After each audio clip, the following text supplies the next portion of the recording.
Muchas gracias, Jorge. Creo que has planteado cuestiones que pueden alimentar el debate más adelante, así que podéis apuntarlas para después, para dentro de unos 20 minutos. Ahora es el turno de Eva Ramos, quien tal vez nos pueda también contar algo acerca de todos estos problemas de desequilibrio, de movilidad a los que dan los poderes de segregación, ¿no? Que tampoco es que hay manera.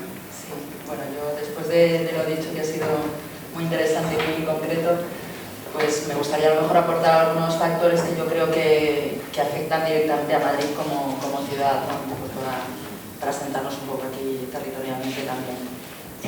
Bueno, yo creo que la clave, que ya lo han señalado tanto Tom como Jorge, es la temporalidad, ¿no? Más que, yo creo que estoy de acuerdo con Jorge que a lo mejor no es un proceso de gentrificación clásico, sino que tiene mucho que ver con ese nuevo sujeto, que es ese residente temporal, tanto a lo mejor en una etapa de su vida concreta, con un perfil en un momento pues, que no tiene familia o que tiene un tipo de vida determinado y que vive en el centro en un periodo concreto, ¿no? O bien el turista que no quiere pasar el tiempo que está en una ciudad en un hotel y busca una experiencia como más directa, ¿no? Yo creo que ahí está la clave un poco de lo que está pasando en Madrid. Y yo creo que tiene mucho que ver con la pérdida un poco de la perspectiva respecto a lo que es la calidad de vida en las ciudades y lo que podemos hacer desde el punto de vista de la planificación, de la intervención, de las actuaciones urbanas, como ayuntamiento, como profesionales, ¿no? Por una parte en Madrid pues, se ha vendido un modelo de calidad de vida, ¿no? De lo que es el bienestar social, emocional, del desarrollo como persona a nivel pues eso, de relaciones sociales, del apego a un lugar, muy diferente a lo que son los valores clásicos, ¿no? En los que lo que se valoraba era pues una complejidad de funciones, un conjunto una posibilidad de actividades y una amplitud, que es lo que daba antes el centro, ¿no? Sin embargo, pues bueno, como todos sabéis, pues en los 90 se pusieron en marcha los nuevos desarrollos en los que se vendió un modelo urbano de muy baja densidad, en la que en teoría el hecho de que hubiera mucho espacio libre público era equivalente a tener mejor calidad de vida, pero la realidad es que la tipología residencial está volcada totalmente hacia el interior de una manzana, que además era bastante con muy poco espacio, y el espacio libre público pues está dedicado al coche, sin zócalo comercial y bueno, con un modelo de movilidad precisamente pues muy basado en el coche y en un modelo residencial que ahora, como decía también Jorge, pues se agrava todavía más con la implantación de grandes sedes empresariales en estas zonas. Entonces, bueno, si vemos los datos que hay en estos nuevos desarrollos, vemos claramente que el perfil socioeconómico de familia joven, para que os hagáis una idea, pues la media de edad de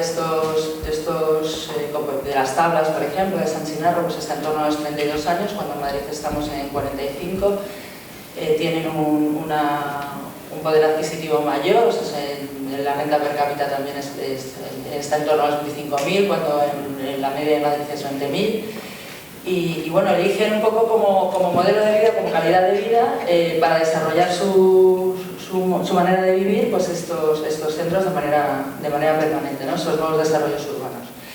¿Y qué pasa en el centro? Pues que a la vez pues es un sitio poco atractivo para vivir, porque cada vez está más envejecido, que eso es un fenómeno global, ¿no? De las ciudades, pues cada vez el envejecimiento es un proceso global, pero en los distritos centrales es mucho más acusado que en el resto de distritos. Además, hay muchas viviendas, la calidad de las viviendas es peor y bueno, de hecho más del 10% de las viviendas definidas como en mal estado, ¿no? En general no solo las de estado ruinoso, sino que no cumplen los estándares un poco de la demanda, pues están en el distrito centro y bueno, todo esto pues hace que bueno, sea cada vez como menos atractivo para vivir. Además, el esfuerzo económico que hay que hacer para comprarse una vivienda en el centro es mucho mayor que en otros distritos, como apuntaba Jorge, pero sin embargo, siendo poco atractivo para vivir, es muy atractivo para invertir, porque Madrid bueno, es el foco de las inversiones inmobiliarias, como sabéis,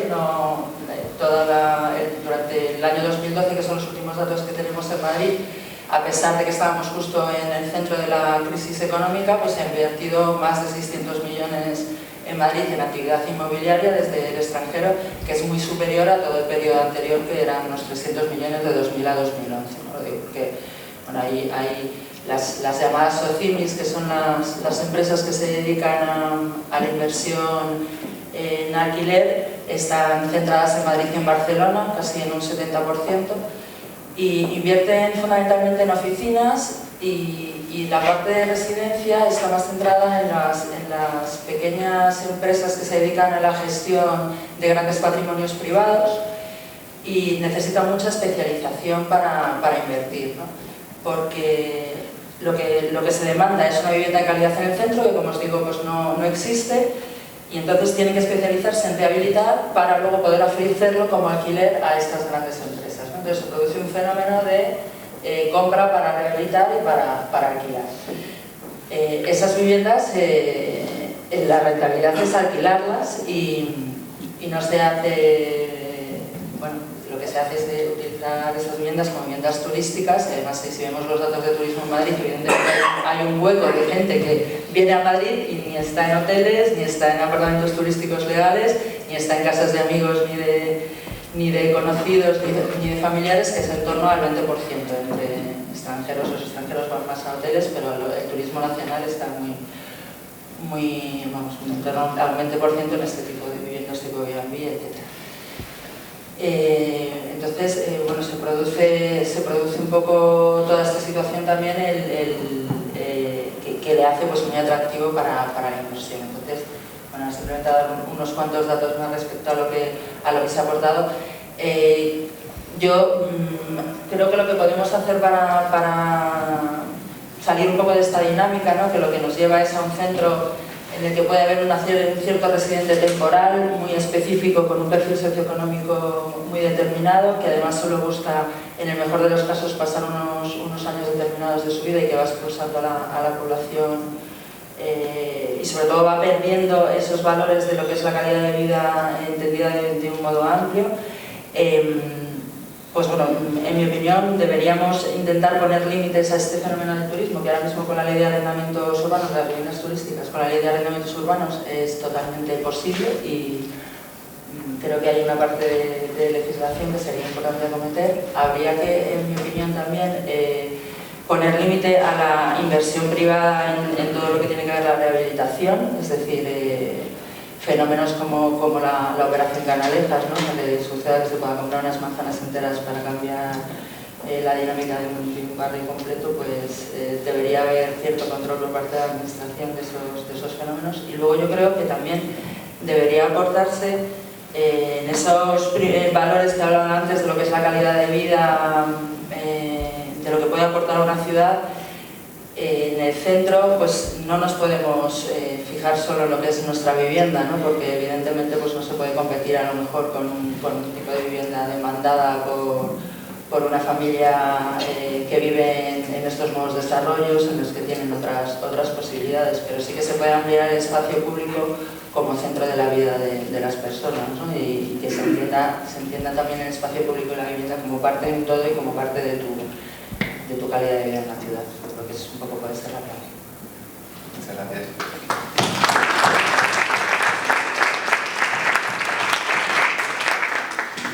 Bueno, son las 9 menos 20, no sé si tenemos una hora tope.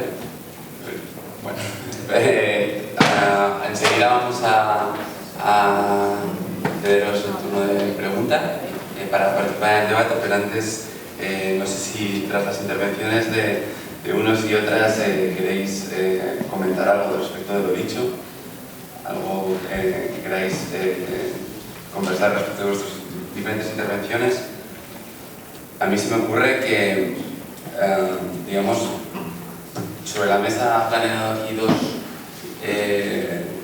intervenciones posibles frente a los procesos de transformación del centro, de los centros urbanos. Una, digamos, muy vinculada a la política de vivienda, y otra a la regulación, ¿no? de usos de plantas bajas, de alquileres turísticos. Y me pregunto si es posible, mencionáis anclar población, sea por arriba o por abajo, sin política de vivienda. y si los ayuntamientos del cambio tienen recursos para poder iniciar este tipo de intervenciones. Así como también plantearos si frente a esta cuestión acerca del despoblamiento del centro, también por arriba, si no existen dinámicas también de atracción, porque es posible que determinados profesionales se sientan atraídos por desarrollos como los pavos, ¿no?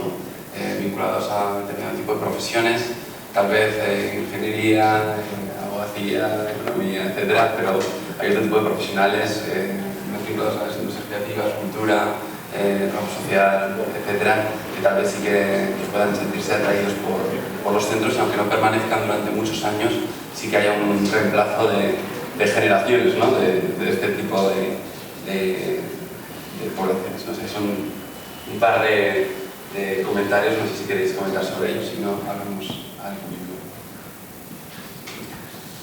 Una cosilla sobre eso. Yo creo que también depende de la tipología del parque residencial y del tipo de barrio y digamos, y de cómo funcionan otras cosas. Por ejemplo, Salesas, que las viviendas son muy buenas, que no hay lío, que está muy pacificado, etc. Y eso va como un tiro, ¿no? Y es muy competitivo a la hora de compraventa y de residir, ¿no? Y ahí yo creo que es un caso claro de gentrificación y de barrio que va a durar, ¿no?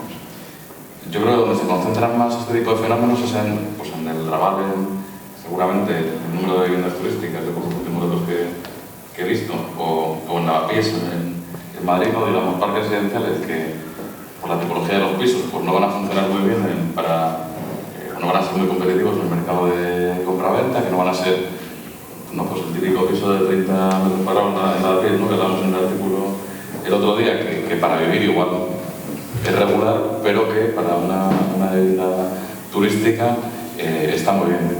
Y además, en barrios donde tengamos poco controlados o problemas de ocio nocturno, de violencia, etc. ¿no? Yo, por ejemplo, creo, o tengo dudas, por ejemplo, en Chueca o en La Latina, donde, es decir, un perfil de familia con cierto capital cultural, que en su momento no tenía grandes ingresos, pero probablemente ahora lo tenga mejor, que se fue a La Latina con 30 años y ahora tiene 42 niños. Y nosotros no tenemos controlado el ocio nocturno, el lío, el malestar urbano en general que en La Latina. ¿Esa gente se va a quedar? No, ahí va a haber procesos que no pueden llamarse gentrificación. Esa gente se va a ir. Si no somos capaces de controlar la situación, porque además va a tener incentivos muy fuertes para alquilar el piso, para venderlo, etc. ¿no? En Chueca, mi sensación es semejante, ¿no? Que podría pasar o que puede estar pasando, ¿no? Que es difícil saber denominar como gentrificación, entiendo, a este fenómeno, ¿no? Puede que estén yendo los gentris,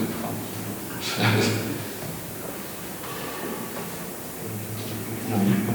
Quería, cogiendo algo que contaba antes Jorge, que es un tema, a mí me parece muy importante, y también estaba un poco en la intervención que hacía, pero quería incidir un poco más. Y es el tema de la importancia que tiene la actividad productiva. Yo creo que ahí hay un tema clave. El desgajar, el aceptar que hemos desgajado la actividad productiva de la vivienda, yo creo que hemos perdido uno de los pilares fundamentales, que es la actividad mixta. O sea, hemos dado por bueno que la actividad puede ser monofuncional. Yo creo que ahí tenemos un drama, ¿no? Debemos esforzarnos a trabajar para injertar, o sea, en paralelo, digamos, a todas las políticas de vivienda que, insisto, me parecen fundamentales. Las políticas de vivienda pública me parecen importantes, imprescindibles, pero hay que trabajar muy a fondo con el tema, todas las diversidades de formas de actividad productiva, empezando, como decía, por el comercio, pero esto tiene que llegar hasta todas las posibilidades que nos pide, digamos, esa diversidad. Yo, porque ahí detrás hay todo ese fenómeno que también antes decía muy deprisa, que es el tema del conflicto de la movilidad, en la que estamos arrajados como ciudadanos, y ahí tenemos un tema terriblemente dramático, y solo vamos a conseguir reducir la movilidad atacando con muchísimos frentes simultáneos. Uno es, digamos, al menos no perder que los tejidos que tengan oportunidad productiva dejan de ser productivos.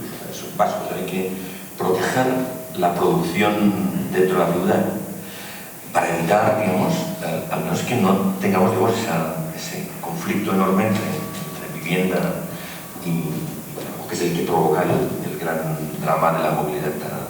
Por lo tanto, yo creo que ahí eso va, como decía antes, exige políticas de transporte público importantes, etc. Pero yo quiero poner un cierto acento al tema de la actividad productiva en forma de proteger tejidos, en forma de intensificar cuanto sea posible, etc. Yo creo que hay un trabajo muy importante. Bueno, pues ahora es vuestro turno para plantear las preguntas que queráis a la mesa y vamos a recoger yo creo que en turnos de 4, veo 4 manos ahora mismo. Podemos empezar de primera pantalla. Sí. Yo quería hacer 2 preguntas. Uno respecto has empezado hablando de la frontera sur de la M30 en la ciudad de Madrid, ¿no? Como el centro y periferia. Y yo sí que quería preguntar si el efecto de despoblación que se está viviendo en la zona de Lavapiés, que es rapidísimo, puede llevar a procesos de gentrificación en esa frontera como de forma más inmediata, ¿no? Que sería cuál siguiente riesgo gentrificador. ¿Y cómo veríais esto? ¿Y qué zonas veríais que se está moviendo ahí esa población y por qué? Y luego, desde mi desconocimiento, creo que la apuesta por vivienda... Genial. Creo que lo que habéis comentado de vivienda pública es como bastante obvio y me parece interesante en ese sentido, una cosa que está promoviendo el Ayuntamiento de Madrid, pero no sé si está calando mucho, que es ante la incapacidad de construir más vivienda pública de forma inmediata, adquirir vivienda digamos privada para ponerla al servicio de la AMV, que de esa manera ya no habría como bloques completos de creación de guetos, sino que se haría vivienda pública en toda la ciudad, que eso me parece interesante. Y en Nueva York hay una cosa que es como vivienda a precio pasado, que no conozco muy bien cómo se ha generado ni cómo se está tramitando, y no sé si eso se podría aplicar de alguna manera también en Madrid. Mi desconocimiento ¿no? para intentar hacer esto que comentaba Jorge de combinar tipos de poblaciones para evitar eclosiones. Muchas gracias. Sí, aquí teníamos la palabra pedida. Sí. Bueno, no sé si necesito algo así. Sí, no, vamos a ver. Yo es que, supongo que voy a referir al caso madrileño, que es el que conozco, ¿no? Sí. Yo creo que una de las fases fundamentales para abordar un problema es un banco de datos, ¿no? Un banco de conocimientos, ¿no? Parece especial, ¿no? Un banco de datos profundo, ¿no?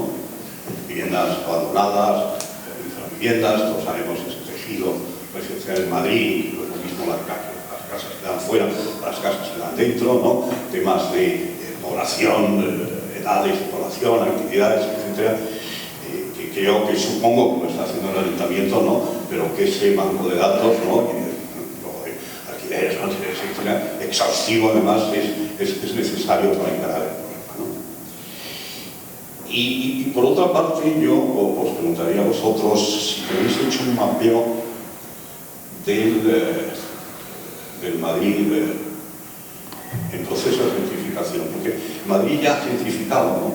Ya está claro, ¿no? Sí, yo creo que Malasaña ya está gentrificado, pero no, a lo mejor estoy equivocado, yo creo que no hay otros procesos de gentrificación, ¿no? Puede haber apuntes en los barrios periféricos de Chamberí, Argüelles, pero yo creo que sobre todo se puede detectar en los bajos comerciales, es decir, unos comercios de otro tipo, más novedosos, más glamurosos, más cool, etc. Yo sospecho no se debe tanto a la gentrificación, más que a una pequeña renovación de la población joven, ¿no? Pero si echo un vistazo a los barrios de Madrid, el centro, bueno, no es que esté gentrificado, es que está simplemente abandonado aquí. Realmente la parte residencial debe ser mínima, ¿no? Toda la zona de Palacio, ¿no? Toda la zona alrededor de Gran Vía, ¿no? Debe vivir ya poca gente, ¿no? El tema de los barrios estos, Chamberí, la zona de la Ciudad Castellana, barrios Salamanca, ya está terciarizado en una gran parte, ¿no? Y quizá todos estos barrios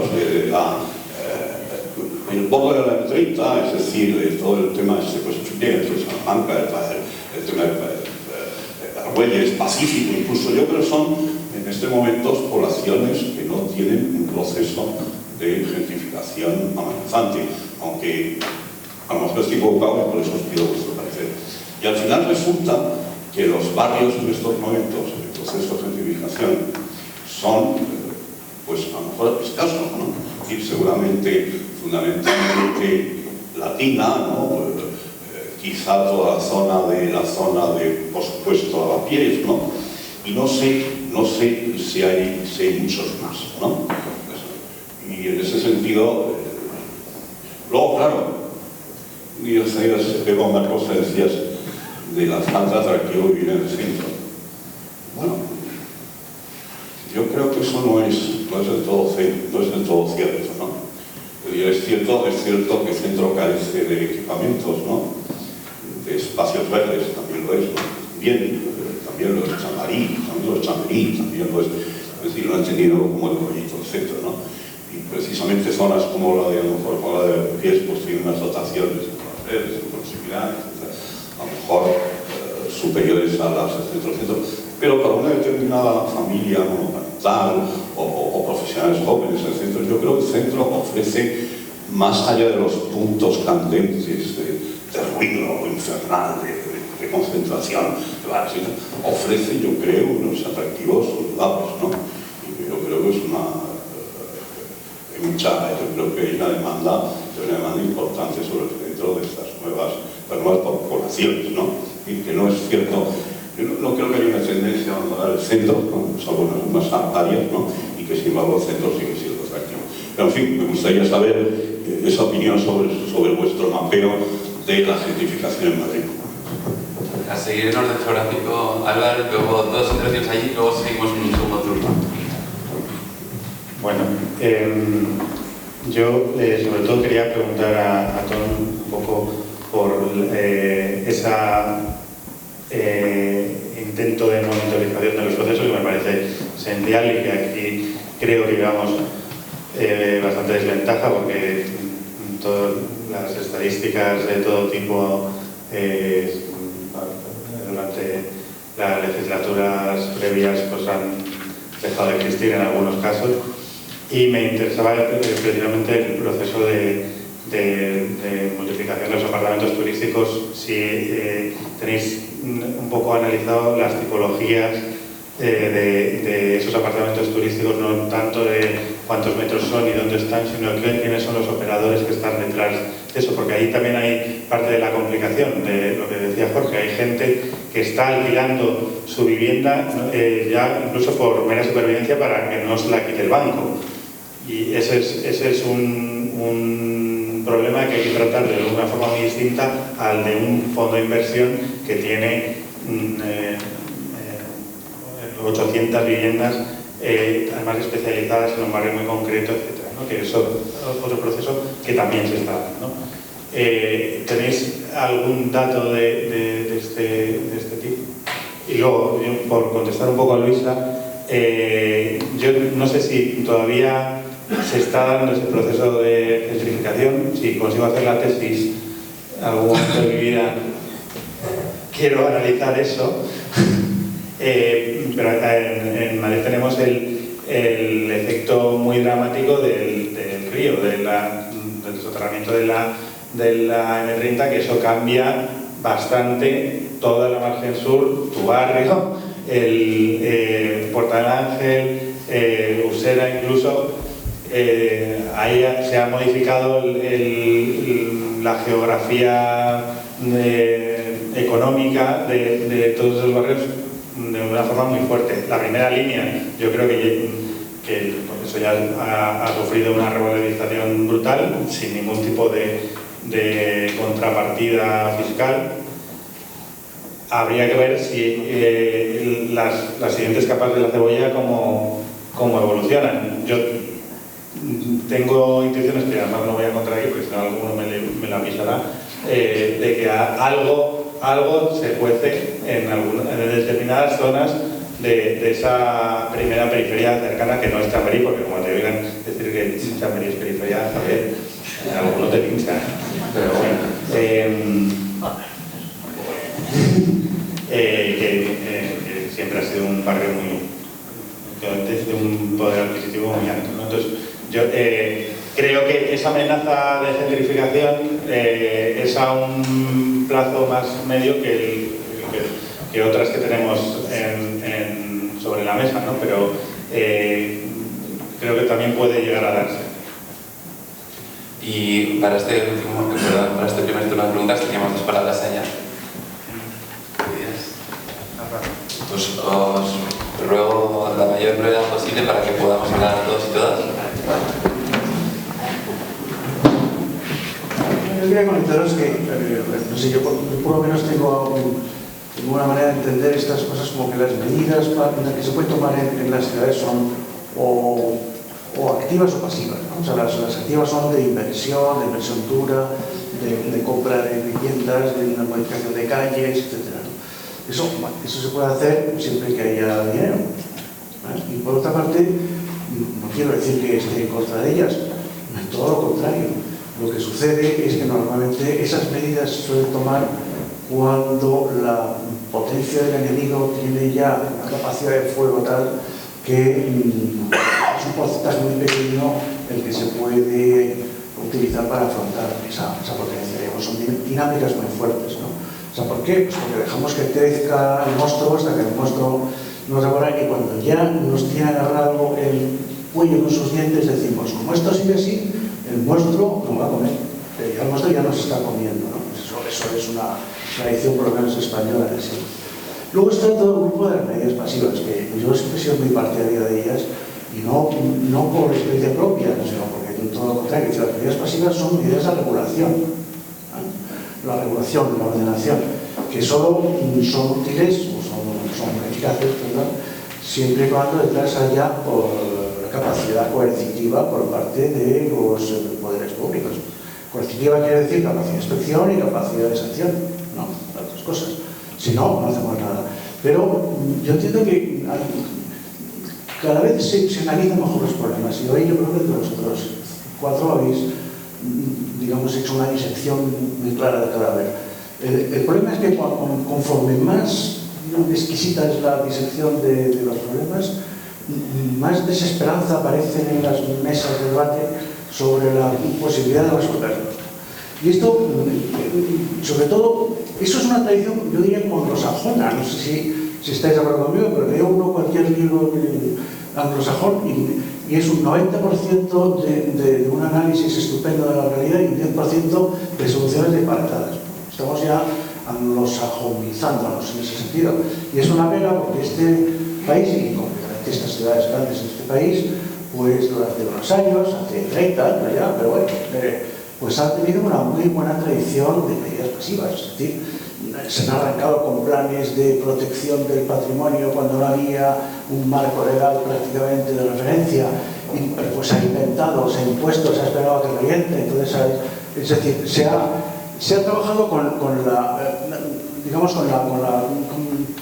la paradoja esta del cañón y del blindaje, ¿no? O sea, cuanto más gordas son las balas, más gordas se pone el blindaje. Entonces, pues nosotros disparan unas balas todavía más gordas. Porque no se puede bajar la guardia. O sea, no hay una dinámica de este tipo en una ciudad que vaya a consolidarse y a coger una velocidad de crucero de tal manera que sea compatible. Pero que las armas de, vamos a decir, intervención masiva en la ciudad, que son importantísimas, porque esas se involucran muchísimo por una parte del ciudadano, mucho más que las otras, en mi opinión, pero bueno, eso también es discutible. Segundo, son permanentes, y tercero, son baratas, ¿no? Las tres cosas. Lo que pasa es que aquí tienen más inspectores, más policías, más las cosas. Pero el planeamiento especial no se puede dar por muerto. Y lo estamos dando por muerto porque nos lo han matado, es verdad.